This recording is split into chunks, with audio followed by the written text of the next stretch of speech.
चकेवा खेलेंगे बहिना भैया जीव तो इसको व्हाइट कर दीजिए, व्हाइट लाइट को पूरा व्हाइट करके रखिए। कि सामा चकेवा खेलेंगे बहिना भैया जीव तो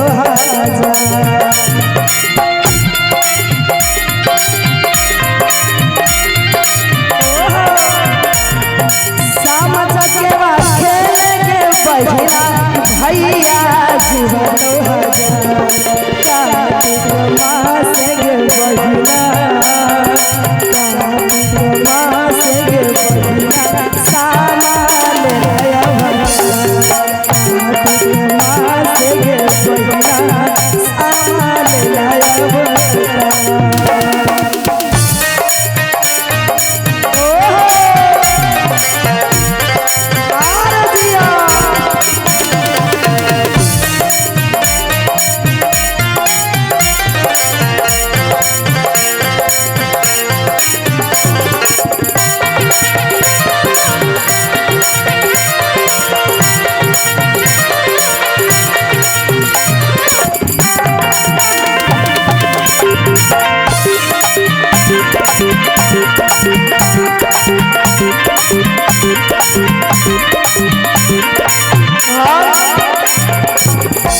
कहेंगे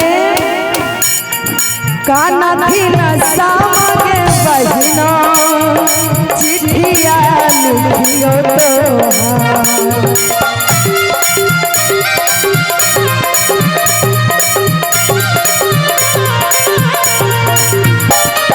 कानी कानी सामगे बहिना चिट्ठिया लिखियो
भैया